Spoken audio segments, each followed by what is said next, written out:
everyone. Welcome back to Empowered with Gina. Okay, guys, today's episode is what the doctor ordered. I am introducing you to a girl goal of mine, a girl crush, a friend, an inspiration, and a doctor, Dr. Linda Mirdamadi. Hello, doctor. Well, hello. Thank you for having me today. I'm so happy you're here. Thank you. How I start my podcast always is asking my guests 3 adjectives that describe yourself. Ooh. I know, it's a good one. Ooh, that's a tough one. We don't like to be kind to ourselves. Isn't it something? Yeah, that's a toughie. Okay, so 3 adjectives, empathetic, Yes. kind, leader. Oh my gosh. Okay, so a little background. You're a doctor, an MD. I'll ask you to talk about your career and what you're doing now. But who was Linda as a little girl? Where did you grow up? Where are you from? Yeah, that's a great question. So born and raised in Orange County, Southern California. I am a second-generation Latina. Yes, and my great-grandmother was a curandera in Mexico. And what is that for people who don't know? So a curandera is a healer who traditionally don't have an education, but they are highly regarded in the rural villages in Mexico as being able to heal. And I was inspired by her. So raised by her and my grandmother and my mom. And my grandmother was a farm worker who immigrated across Mexicali from Mexico into Brawley back in the 1930s, 1940s, where my mom was born in a migrant farm working community. My mom was the lucky one, got a high school education. She was committed, absolutely committed to raise her children, to help break the cycle of poverty. And she knew that education was important. So here I am. Just like that. Here you go. Told you. Education is the greatest equalizer. Yes. Okay. How was it? I assume you did not have a lot growing up. Mm-hmm. How did you know? Oh, I know you were inspired by your grandmother. What was the journey to medical school like? Was it very easy? Were you a good student? Was it, an easy golden path? Oh, my goodness. Absolutely not. It was probably one of the most challenging paths I've ever taken. But I was able to do it because I had mentorship. So in high school, I think I, like my mom, my goal was just to graduate from high school. I never thought about going to college. Wow. But my great-grandmother, who was a curandera, after I spoke to her one day and I said, Grandma, abuelita, I want to be a curandera like you. She said, Mija, you can't. You're in the United States. Go to nursing school. That's what Latinas do. No one ever mentioned medical school. So I started my career out actually in nursing. And a lot of people don't know that. What? Yes. So I started out in nursing. So you became a nurse? Well, I was in nursing school. Okay. And one of my professors in nursing school, after rounding in the hospital, doing our med-surg rounds, I still remember this day, tapped me on the shoulder and said, "Can I talk to you?" I thought I was in trouble, like literally. Like, uh-oh. Uh-oh. And my professor said, Linda, have you ever thought about going to medical school? And it was the first time anyone ever even mentioned those words. How old were you? Oh, I don't know, 20, 19. I was very, very young. And so with all the support and guidance, I withdrew from the nursing program, went back to the community college, took all my prerequisites to then transfer into UCI. I was very, very lucky, supported by the National Organization of Women that it still exists today. They gave me a full scholarship to UCI. I did well at UCI, very well. I was a Dean Scholar. And then, as you know, the story goes, I was then granted the scholarship for medical school to USC by the organization, the USC Latino Alumni Association. It's just, and that's a whole other podcast, right. In and of itself. So we have the connection, yes. The organization my family helped fund or found. You were one of the recipients, and that's how you got in and through medical school at USC. Yes. Fight on. Yes. Okay. Fight on. Absolutely. Absolutely. Yes. You come out of medical school. Now what? Uncharted territory. Right. Oh my gosh. So mentors. I had mentors the whole entire way. And so I did internal medicine residency at Huntington Memorial Hospital in Pasadena, and went straight to work right out of residency as an internist at Kaiser Permanente, West Los Angeles, at their medical center. Wow. And it was a fabulous career. I spent about 25 years there working as an internist, clinician, and I held various executive leadership positions there. And it was a wonderful career. It's so wonderful and refreshing to hear how it's all so positive and everything is, you're just touching the highlights. Part of why you're here is because we know it wasn't rosy all along. Yeah. You were probably told no. People made assumptions about you when you walk in the room. You're not from the right neighborhood. You didn't have certain pedigree, whatever. What did you tell yourself, or what have you found that you have told and do tell yourself? Because I know it's still, pervasive, to face that and to push through and keep going. How do you do that? Right. I think believing in myself, and that's what we all have to do. We all have to find our passion. And once you identify your passion, and my passion was to heal. My passion was connection. My passion was to help somebody reach their ultimate state of well-being, in health and wellness, right? Mind, body, soul. That's always been my mantra my entire life. Again, I think my great-grandmother instilled that in me, and it just has carried with me. So when people said no, even family members who They're said, the worst ones. oh, they used to tell me, you're not going to be able to do it. You're not going to be able to be a mom and be a physician. You're going to have to give up one or the other. And I pushed back and I said, no, this is my calling. This is what I love. This is what I'm passionate about. And I know I can do it. So you had to turn off that noise. I had to turn it off. It wasn't easy. No. It doesn't feel good. No, it doesn't at all. But I was able to do it and able to push through. And I even got that same pushback, believe it or not, that unconscious bias for my own patients. I can imagine. I would walk in an exam room. To this day, I'll tell you the story. I would walk into an exam room and see a patient, greet them, even say, hi, I'm Dr. Mirdamadi. Thank you for coming in today. What can I do for you? Go through the whole exam. No. Yeah. Get ready to stand up. And a patient will look at me and go, when is the doctor coming in? When is the doctor coming in? And I would say, I am the doctor. And they'd go, oh. Wow. Right. Or I would walk in and they'd go, oh, are you the dietitian? Mm. Or I'd walk in, nurse. oh, you must be the nurse. Even though I have my white coat and even though I'd have my name badge. So yeah, there's a lot of, I think, just unconscious bias that people just aren't aware. Absolutely. And as soon as I correct them, they're like, oh my gosh, I am so sorry. I apologize. Well, yes, good. And you're changing the narrative. You showing up, you are changing that narrative every single day you show up. I try. So you mentioned that you're a mom, you have a family. I know a lot of people tell me it's a balance. You can't have it all. You can't have it all. And I've oscillated between those two. I'm like, well, maybe you can't, maybe you can. But at the end of the day, and I know you share this belief, I believe we can have it all. Relative to our life and what we're doing, you chose to have a family and still pursue medical school and become a doctor. Walk me through that thought process and how you did that. How did you manage it? That's a great question. So I was very selfish, in all honesty. Selfish and not in a bad way. I love that word. But selfish You have to in be. that my self-care and my passion and my journey and my drive was like number one, and nobody was going to stop me. That's literally what was my mantra. You see why she's my friend?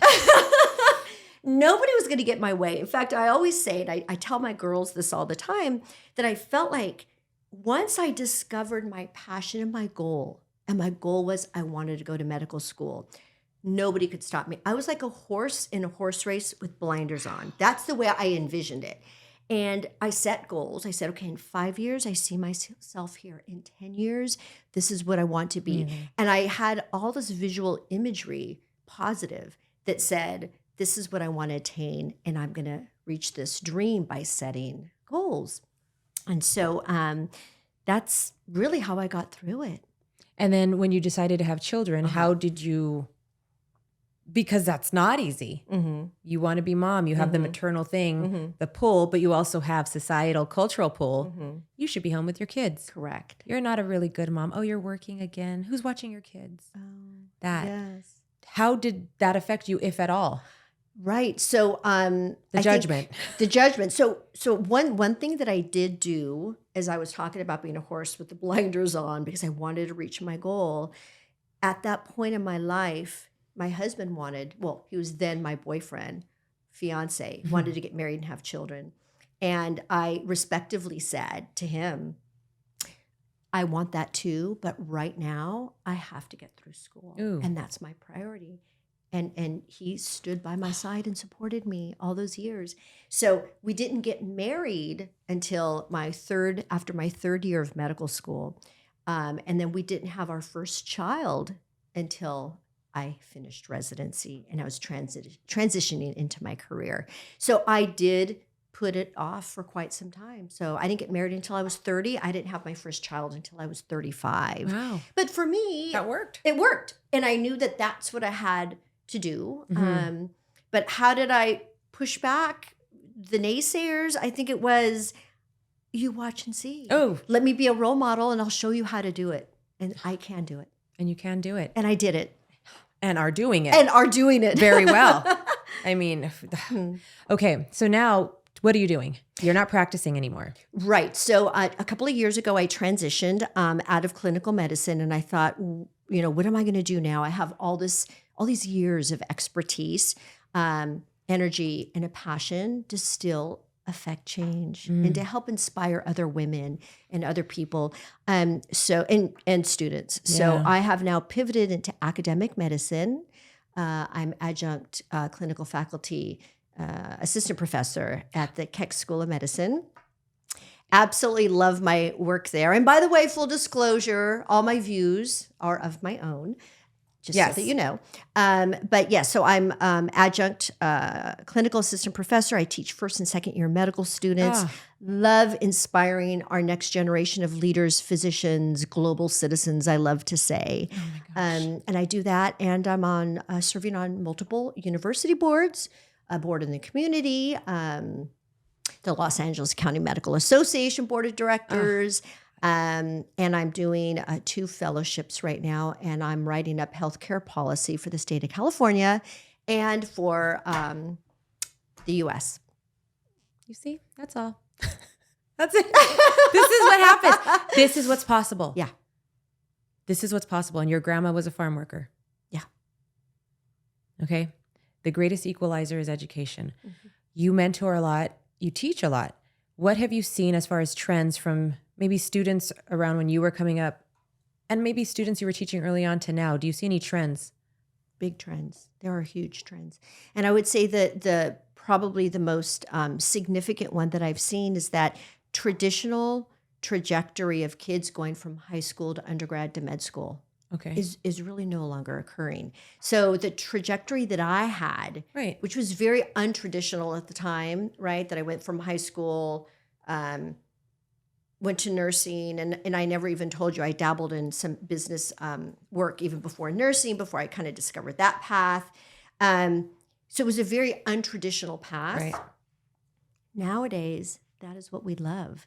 Nowadays, that's what these kids are doing. Really? Nowadays, kids are graduating from undergrad, various degrees, whether it's biology, sociology, psychology, art, history, dance. They have these various backgrounds.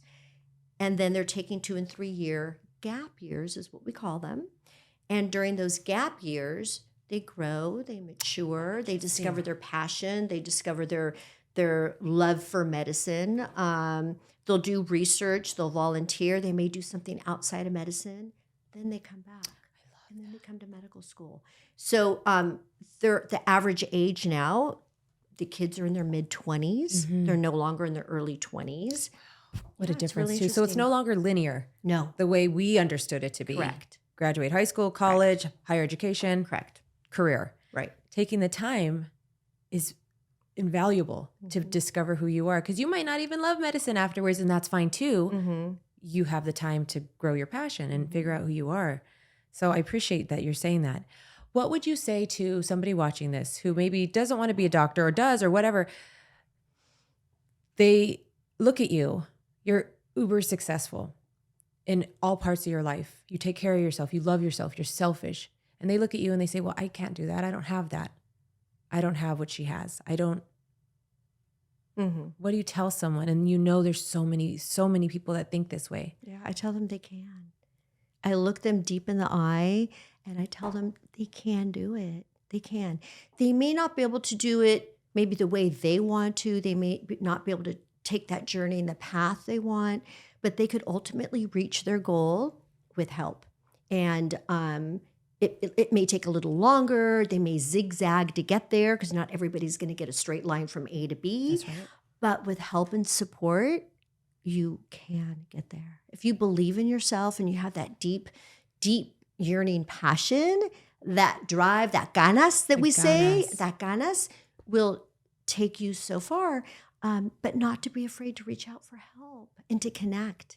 Mentoring is critical in success. Even to this day, I have my mentors. Of course. I have my mentors. To this day, I reach out on a weekly basis. I don't make big decisions before I reach out to my mentors that have been by my side for years. Absolutely. So transitioning, health. Let's put your doctor coat is on and looking snatched and fabulous as always. We have in the past just talked about your experience with bariatrics. And I know in our communities, there is a big problem with obesity, diabetes, high cholesterol, etc. Can you give me just kind of a high level feedback from a doctor's point of view, what people listening, especially who have children that they're raising, what are things we can do just no matter where you live? What can we do to be healthy? That's a great question. It's a big one. Perfect timing because yesterday I was invited to a congressional briefing on obesity and cancer. See? And I didn't even know that. Right. You did not even know that. And it was an amazing, amazing briefing with Congressman Ruiz from here in California, Southern California, and some medical subject experts talking about obesity and the relation to cancer, but specifically even our Latina community. So statistics, just really brief to put the foundation here. Please. 80% of Latinas are either overweight or obese in the United States. 80%. 80%. And it's significant, not for shaming whatsoever. We never want to shame. It's significant because what I felt my job was during those years of being an advocate and physician in that healthcare space was educating my women and my patients about why it's important to treat this and reverse this. Yes. The correlation with hypertension, the increased risk of diabetes. Now we know its association with 13 cancers. 13. So there's direct medical links now. Direct medical links. Breast cancer, uterine cancer, and there's 13. And this is what I learned during this congressional briefing yesterday. Just solidified what I already knew and just taught me a little bit more.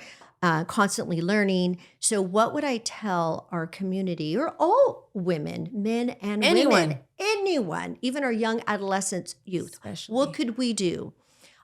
First of all, number one, even though I know it's not going to cure everything, but healthy eating and active living is critical to your foundation. And of course, seeing your physician and getting a complete physical exam. We know now that obesity is a chronic disease. It's a chronic disease. It's not a disease of willpower. It's not a shaming. But we do know now that there's underlying metabolic disorders that can contribute to obesity. What does that mean for people that don't understand what you just said? Sure. A metabolic disorder would be somebody, for example, who has PCOS, somebody who has pre-diabetes, somebody who has diabetes, hypothyroidism.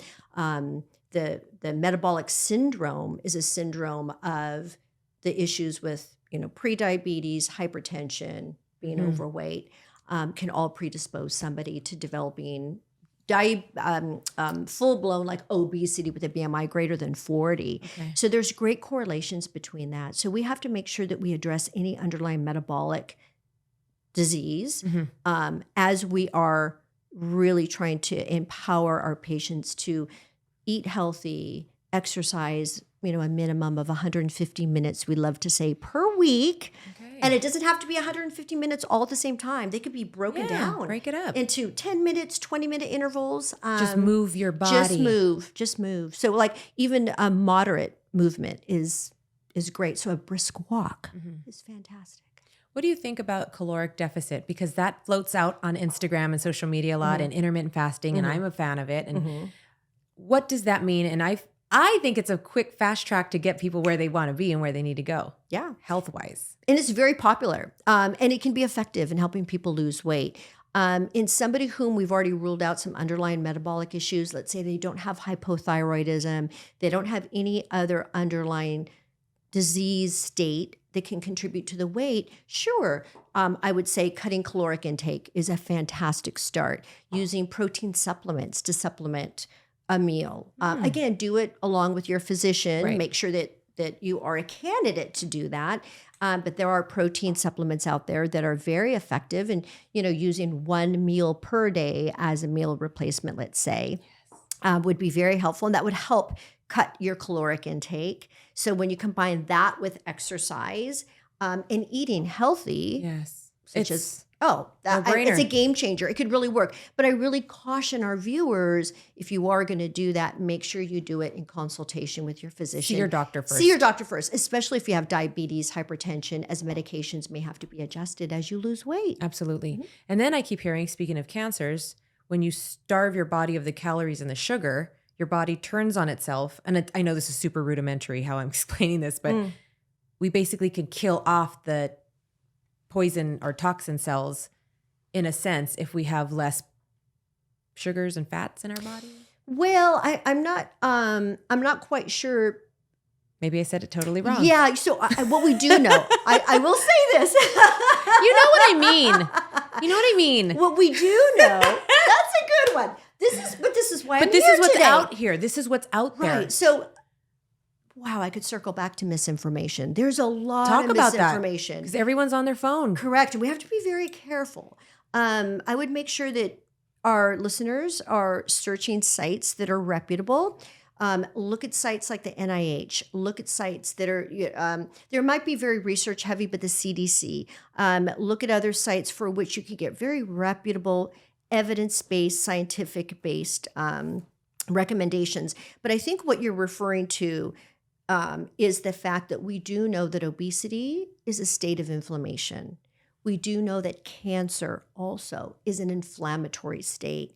So as somebody is on their journey to weight loss, whether it's bariatric surgery, whether it's working with a dietitian and a physician, whether you're doing medications, right? We all know about Wegovy and Ozempic and all of those. So whatever your journey is in losing weight, we know that losing the weight is going to decrease that inflammatory state. So as you decrease an inflammatory state, you can affect other inflammatory states. But I'm not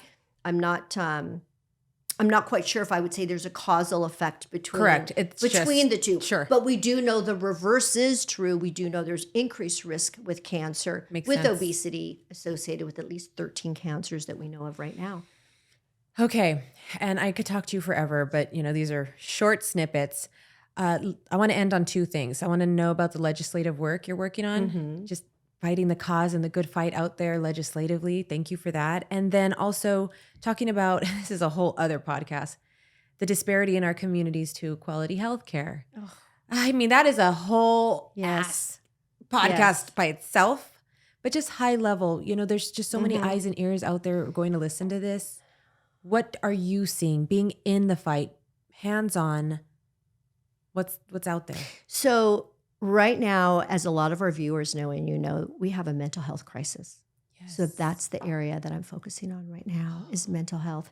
And specifically, I'm focusing on mental health in our adolescents and youth. And the reason why my policy that I've been working on is really focusing on that is because of the crisis. And I've got kids. They're older now, but I have seen that generation grow up with social media. I've seen that generation go through COVID and through isolation, and I have seen them really suffer, and they're continuing to suffer. And I could tie in the healthcare disparities into this is because we do know that Latinos suffer more and that Latinos aren't getting the mental health care that they need. They are not getting it. Also, we know, and this is really devastating to hear, and it might be devastating for your listeners to hear, but our Hispanic youth and adolescents, one of the leading causes of death in the United States is suicide. It's suicide. And so because of that, because of the statistics, and because we know the Latino population is only growing in the United States, it's currently 40% in California, predicted to be 50% by 2050. The average age is 30. So we have a very young Hispanic population, not only throughout the U.S., but more concentrated in California. So because of that, there's a lot of legislation that is being advocated for to address those needs of our adolescent and youth. And that's the legislation that I'm working on, is trying to help allocate funds through some of the funding and taxes that are occurring right now in the state of California. So it's been great to try and make a little bit of an impact, make a meaningful impact in the community. It's extremely rewarding. I always like to say that I have taken my stethoscope from the exam room to the boardroom to the White House. And looking fabulous all the way. You. You're welcome.